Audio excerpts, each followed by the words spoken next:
mas tem que ter muita cautela, muita tranquilidade. A gente pega uma pedreira amanhã aqui. Que é hoje, no caso, né? A entrevista foi ontem. Tá aí, semifinalista da... Fala, meu parceiro rubro-negro!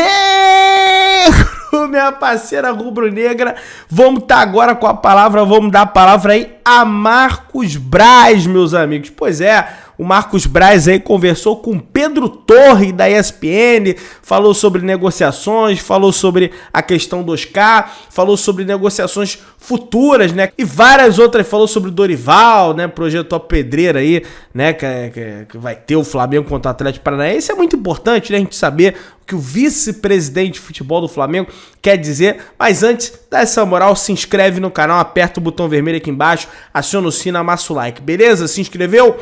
Então vamos embora pro vídeo, vamos tá vendo aqui o que Marcos Braz tem a dizer. Marcos, estamos aqui em Curitiba, véspera da Copa do Brasil, mas ontem fechou a janela, transferências, todo mundo estava querendo saber até o fim, Oscar. Afinal de contas, queria que você contasse direitinho, por que não deu certo no fim das contas a questão do Oscar? Pedro, a gente também tem que respeitar a posição dos outros clubes. Eu acho que é fácil. Os chineses não queriam liberar o jogador, se estão certos ou se estão errados. É uma posição deles e essa posição tem que ser respeitada. Foi isso que aconteceu. Agora, eu queria que você falasse um pouco da negociação em si, assim. O Flamengo tinha algum acerto com o Oscar? Pelo menos acho que você falou que você conversava com o jogador e tudo mais. Ele estava no interior de São Paulo. Estava no interior de São Paulo, enfim, tá no interior de São Paulo treinando e tudo mais. A questão, os chineses chegaram a passar alguma coisa do Flamengo ou ficou só um direcionamento direto com o Oscar, o staff do Oscar tentando uma liberação?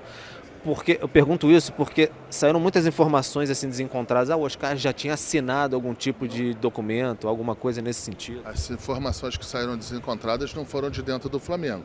Eu sempre deixei claro, a gente sempre foi honesto, não tinha nenhum tipo de negociação com os chineses, nunca teve isso aí. O que a gente tinha era um planejamento, uma estratégia para trazer esse jogador, que se passava por, no primeiro momento, ele vinha treinar dentro do Flamengo e a gente ajustando e ajeitando da maneira possível. Mas para deixar claro e para responder a sua pergunta, não tinha nada direcionado junto com o clube chinês, nenhum acerto em relação a valores, absolutamente nada. O que tinha era junto com o staff do jogador a possibilidade dele chegar e treinar em algum lugar.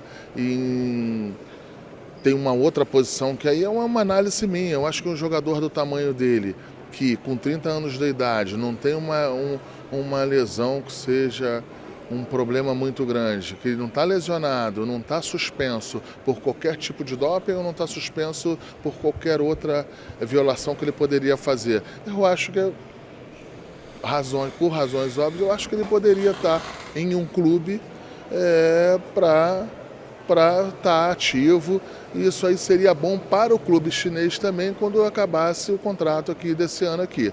Enfim, mais uma vez, eu acho que não é justo com o Flamengo a gente ficar falando só de Oscar. A janela, eu acho que o Flamengo trabalhou bem nas saídas dos jogadores, jogadores importantes que passaram um tempo aqui no Flamengo. O Flamengo trabalhou também bem nos jogadores que entraram. A gente passou aí eu sempre falo que o começo da nossa janela foi o Dorival, sua comissão técnica. A gente trouxe o Pablo, a gente trouxe o Everton Cebolinha, a gente trouxe o Pulgar, o Eric Pulgar, a gente trouxe o Guilherme Varela. Acho que a gente deu ainda ainda mais músculo a esse elenco, que é um elenco muito forte do Flamengo. Permite só existir mais uma questão do Oscar, porque o Oscar tweetou, deu boa sorte ao Flamengo e tudo mais, isso aqui. Ele falou uma questão de, neste momento não foi possível, ele destacou. Então, neste momento, de repente, futuramente, o Flamengo pode imaginar será que é possível, de repente, para 2023, pensar alguma coisa em Oscar? E, além disso, o Oscar tem uma liberação, pelo que a gente sabe, para treinar no Brasil. O Ninho do Urubu poderia ser um lugar que ele poderia treinar, ou o Flamengo entende que por conta da negociação não ter dado certo, etc e tal, não seria prudente nesse momento ele treinar no Ninho do Urubu? Não, o Flamengo sempre botou o CT à disposição da recuperação de vários atletas. Isso aí é histórico do Flamengo. O Flamengo sempre foi gentil nesse sentido. Em relação ao neste momento do Oscar, eu acho que qualquer jogador, não só ele, como o próprio Wallace, que a gente tinha um entendimento que seria gratificante ele estar aqui, iria nos ajudar desportivamente aqui. Tanto ele como o Oscar, eu acho que ficaram em situações para frente. Isso aconteceu aí com o Rafinha, que a gente tentou trazer ele em janeiro, não conseguimos, trouxemos ele no meio do ano. Isso aconteceu com o próprio Everton Cebolinha, que a gente no começo do ano, na hora que a gente iria para cima dele, a gente teve um problema em relação ao Banco Central, a gente se sentiu desconfortável para avançar, porque tinha uma imprevisibilidade muito grande na parte financeira. Eu acho que são dois jogadores que deixam claro que gostariam de jogar do Flamengo, e o Flamengo deixou claro que gostaria de ter eles aqui. Mas, Pedro, assim, não posso perder essa oportunidade de falar aqui com todo no teu canal, aqui com todas as pessoas aqui. Eu acho que é injusto a gente ficar falando um pouco de mercado futuro, depois de trazer Vidal, depois de trazer Everton Cebolinha, esses jogadores que eu todo aqui falei. Eu acho que o Flamengo trabalhou bem, eu acho que na parte financeira o Flamengo eu tenho que ter muito cuidado para falar desse assunto, não é um assunto legal de se falar, mas eu acho que a guerra, o Flamengo soube usar o dispositivo, esse cenário. A gente nunca foi não foi para cima de nenhum jogador que estaria nessa situação, mas quando o jogador acionava o dispositivo da FIFA, aí sim o Flamengo ia para cima do jogador, se colocando à disposição para receber esse jogador. Isso foi com o Guilherme, isso aí a gente com o Pablo, logo no começo, ele não usou isso aí, mas ajudou para que ele fosse determinante, falando que gostaria de sair da Rússia naquele momento. Enfim, eu acho que o Flamengo fez uma excelente janela e espero que essa excelente janela se torne aí, que venha agraciada com os títulos, que é o que mais importante. Eu não quero aqui estar feliz ou sendo reconhecido de o Flamengo ter feito uma grande janela e os títulos não vêm. Eu preferi, o que interessa para a torcida do Flamengo, para todos os torcedores, para os associados, para todo mundo. E para mim, para a imprensa que cobre a gente no dia a dia, eu acho que todo mundo fica feliz quando a bola entra e quando a gente tem os títulos. Eu até pedi para você fazer um balanço da janela, mas você já foi entrando fazendo um balanço da janela. Mas eu queria que você falasse um pouquinho até por conta dessa... Teve uma dificuldade inicial lá em janeiro por conta da questão do Banco Central. Como é que vocês imaginaram, depois que teve essa destrava do Banco Central, mapear, dar uma olhada, ir com a fome necessária no meio do ano e também lidar com jogadores você já está acostumado, claro, mas lidar com jogadores do porte do Vidal, assim, ir para cima, um jogador que queria muito jogar no Flamengo. Como é que foi montar dois times que estão fazendo muito sucesso aí no Brasil? Agora muita gente falando, o Flamengo tem dois times, tanto que um está fazendo muito sucesso no Brasileiro especificamente. O Flamengo tinha uma estratégia clara de reformulação em alguns sentidos.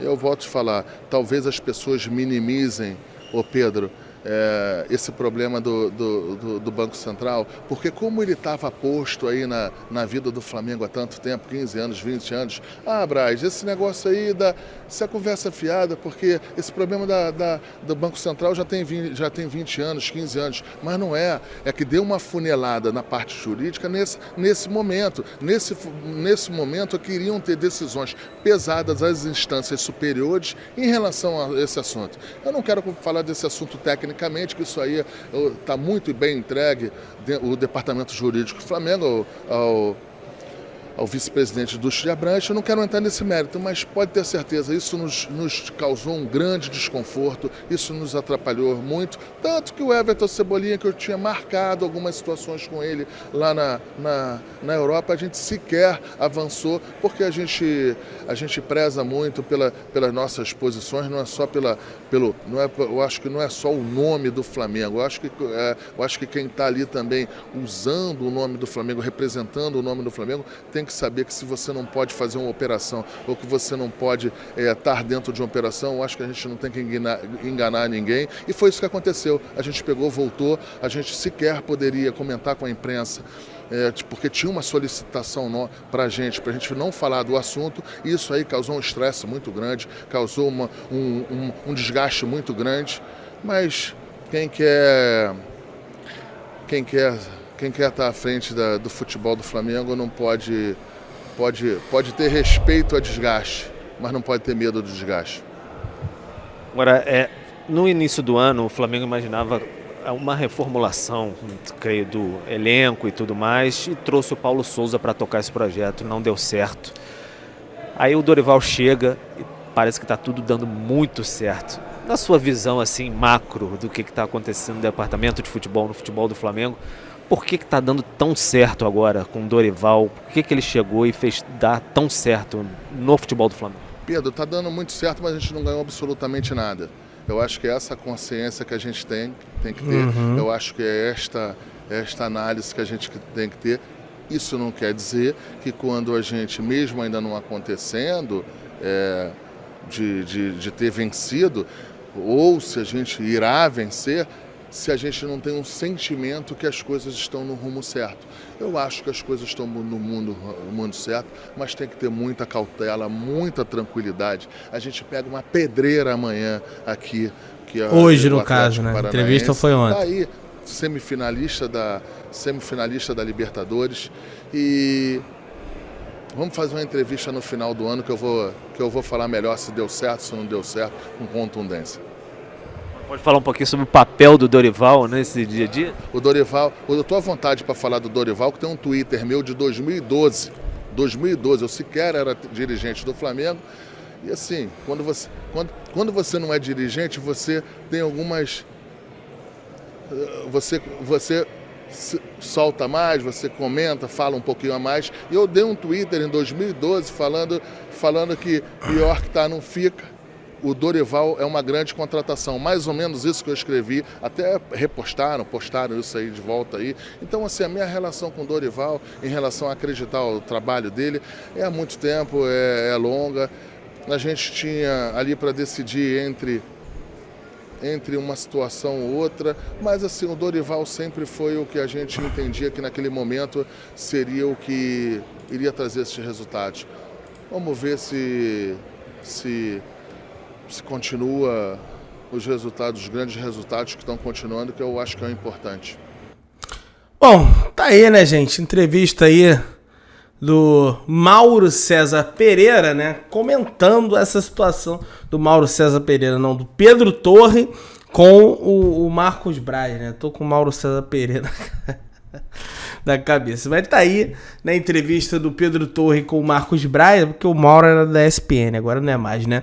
E ele comentando aí, né, sobre a possibilidade futura do Oscar vir pro Flamengo, né? Já aconteceu aí em outras oportunidades, né? Por exemplo, o Cebolinha não veio no início do ano, veio depois. O Rafinha, na época, não veio no início do ano, veio depois. E pode acontecer a mesma coisa com o Oscar, não veio agora no meio do ano, pode vir depois também, né? Então, eu acho que futebol, a verdade de hoje é a mentira de amanhã, a mentira de hoje é a verdade de amanhã. A gente sabe como é que funciona esse negócio aí chamado futebol, né, meus amigos? Vamos torcer, pelo menos eu torço pro Oscar no futuro vestir o manto sagrado, que é um baita de um jogador. Beleza, meu querido? Dá essa força aí, se inscreve no canal, tá? Hoje tô indo lá pra Curitiba, tá? Vou pegar o voo. Vou partir aí pra Curitiba pra ver esse jogo em loco, pra ver esse jogo lá da Arena da Baixada. Belezinha? Tamo junto, se inscreve, aciona o sino, amassa o like, valeu. Saudações rubro-negras.